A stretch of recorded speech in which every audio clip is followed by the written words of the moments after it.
fuck all y'all.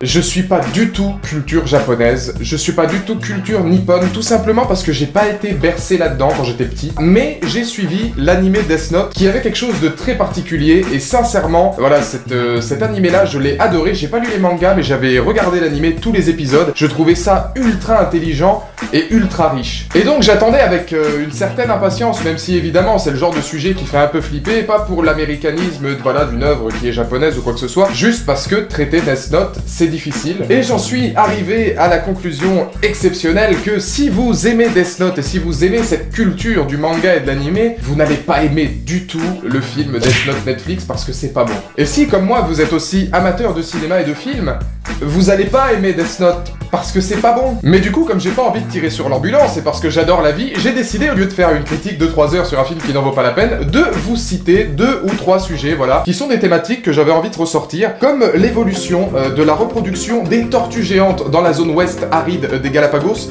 On ne parle pas assez des Galapagos. Non, je fais pas ça. Non, non. Le transfert de Neymar? Non plus. D'accord, oui, évidemment. Eh ben, Death Note, alors. Death Note est donc un film réalisé par Adam Wingard qui est sorti sur la plateforme Netflix avec Nat Wolff dans le rôle de Light, Willem Dafoe dans le rôle de Ryu, qu'on y reviendra, et Keith Stanfield, que je connaissais déjà pour l'avoir vu dans NWA, il jouait Snoop Dogg, et dans War Machine, donc quand on est de la famille Netflix, j'ai l'impression qu'on y reste un peu. L'histoire est simple, c'est celle de Light qui trouve un cahier surnaturel et qui l'utilise pour infliger la mort à des criminels, ce qui attire l'attention d'un détective, d'un démon et d'une fille de sa classe. C'est déjà très mauvais parce que de base, il va pas attirer l'esprit d'un démon mais d'un dieu de la mort, et il attire pas l'esprit du démon puisque c'est le dieu de la mort qui lui donne le Death Note. Ça veut dire que de base Netflix, dans ses résumés, ils sont même pas conscients du dos, quoi. Je vais déjà parler de la mise en scène, et alors là il va falloir se faire une idée, ce n'est pas une adaptation, ce n'est pas tiré de Death Note, au mieux c'est inspiré, et vaut mieux essayer de voir le film comme ça si vous ne l'avez pas vu, parce que si vous pensez que c'est une adaptation, vous allez être encore plus déçu. Ça peut être inspiré, voilà, de l'univers de Death Note, alors qu'on puisse considérer, voilà, qu'on a voulu faire une inspiration du manga, et pourquoi pas, justement, avoir voulu être plus libre, évidemment, c'est possible, et c'est plutôt une bonne idée, encore faut-il bien le faire. Mais là, pour le coup, le manga est tellement riche que je comprends pas comment on puisse faire un film d'1h30 qui traite de Death Note. Pour moi, Death Note aurait dû être peut-être un peu mieux travaillé, mais aurait dû tenir sur peut-être 2, voire 3 films. Parce que là, j'ai l'impression de voir le Seigneur des Anneaux si on nous retirait le gouffre de Helm, la bataille du Mordor et l'apparition de Gollum, quoi. C'est que tu regardes le Seigneur des Anneaux en un film d'1h30. Il y a beaucoup trop de raccourcis dans l'histoire qui font qu'au niveau des protagonistes, que ce soit sur l'enquête de Hell, que ce soit sur les motivations de Light ou de sa gonzesse, que ce soit ne serait-ce que sur le personnage de Ryu, rien n'est étudié. Il est là parce qu'il doit être là, mais il a aucun intérêt scénaristique, et pendant tout le film tu te dis putain, c'est une aubaine quand tu le vois, parce qu'en tout il doit être là à peu près 8 minutes dans le film, c'est une aubaine de le voir à l'écran, parce que sa manière de parler se rapproche de celle des mangas, sa manière d'être un petit peu joueur, un petit peu vicieux, mais on le voit vraiment pas assez longtemps, on connaît pas ses motivations, on connaît pas son histoire. Là je pars du principe qu'il y a des gens qui peuvent découvrir Death Note par ce film là. Je suis désolé les mecs, si c'est ça, franchement je suis navré que vous ayez à découvrir ça. C'est comme si vous aviez découvert les Power Rangers sur le film de 2017 quoi, c'est... Light, l'acteur, comme le personnage, sont d'une affligeance folle. Clairement, l'acteur est vraiment pas l'acteur qu'il faut pour un personnage comme Light. Light dans le manga, c'est quelqu'un de très condescendant, c'est un petit génie qui n'hésite pas à faire le mal pour faire le bien, qui parfois fait le mal pour se sauver de lui. C'est quelqu'un qui va utiliser Misa, donc du coup sa nana, à des fins proprement, comment dire, vénal, puisqu'il va l'utiliser. Alors que là, on part dans une sorte de bleuette d'histoire d'amour complètement américanisée, où on a vraiment l'impression, voilà, d'être devant un teenage movie très américain avec tous les clichés qui vont avec. Et les 2 personnages de Light sont très différents. Alors, autant on laisse le manga de côté, voilà, on va juger que le film, parce que même en ce qui concerne le personnage de Hell, et j'ai beaucoup aimé l'acteur, là pour le coup c'est le seul point positif, un des seuls points positifs du film, avec le fait que ce soit gore, et qu'il y ait quelques scènes un petit peu emblématiques qui retracent l'idée de l'animé comme je l'ai vu. Le personnage de Hell est vraiment très intéressant dans la mesure où ses mimiques, ses gestuels et même la manière de jouer de l'acteur sont vraiment très sympas. On sent que lui il se donne pour le rôle, on sent que lui il y croit. Et c'est là le problème, c'est que c'est le seul à croire en ce qu'il fait dans le film. Et même quand les choses sont bien faites avec elle, le problème c'est que tout est tellement raccourci avec des ellipses énormes pour réussir à faire tenir ça en 1h30 qu'au final,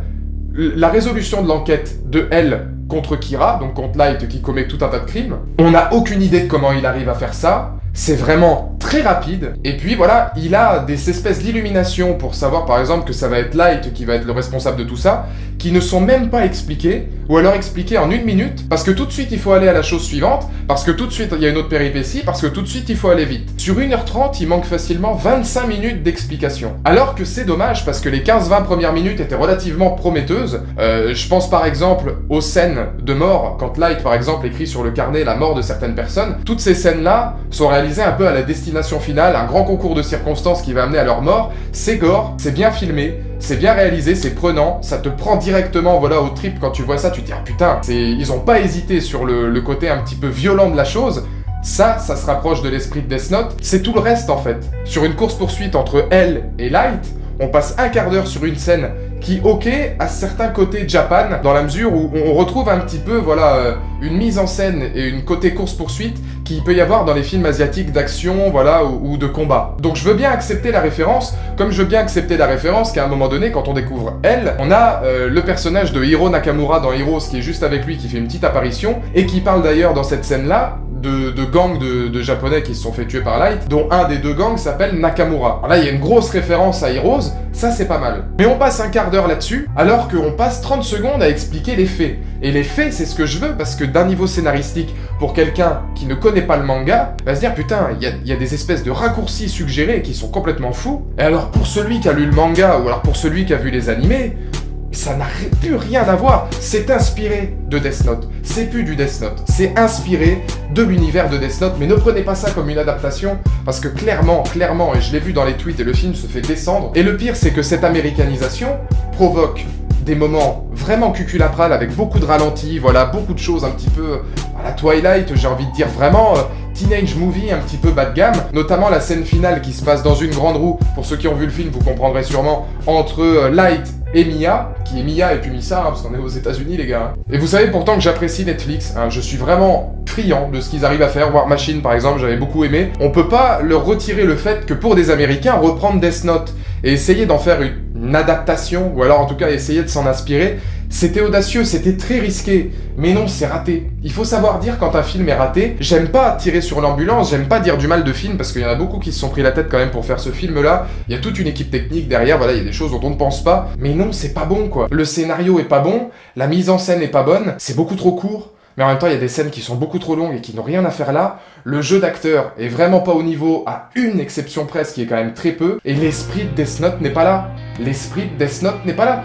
Tu ne peux pas, quand tu regardes ce film-là, ne pas penser au reste. Et même si tu parles d'un film à part entière, je pense que là, en 10 minutes, je vous ai fait comprendre que c'était pas bon non plus, quoi. Donc voilà, c'est tout pour cette critique de Death Note. Un gros loupé, qui me rend triste, parce qu'au final, il y a peut-être même une séquelle qui est en préparation, et la fin te laisse relativement imaginer une suite qui n'aurait encore une fois rien à voir avec le manga, mais quand même, je sais même pas si j'en ai envie, clairement non, mais est-ce qu'on peut leur laisser le bénéfice du doute, vu ce qu'ils ont fait là? Au moins on serait moins acté sur l'idée que voilà, on va avoir un manga sur Death Note, parce qu'on sait que là ça n'a rien à voir. Donc dans les commentaires ci-dessous, n'hésitez pas à me donner votre point de vue si vous l'avez vu. Je sais qu'il y en a beaucoup qui en avaient peur, et ben vous avez raison. S'il y a que moi, j'ai envie de vous dire de regarder les mangas et de vous refaire l'animé plutôt que de regarder ce film, parce que vous allez perdre 1h40 de votre vie. C'est triste de dire ça, mais quand dans un film sur Death Note, tu as quand même dans le générique de fin le bêtisier, voilà, ça te donne un ordre d'idée.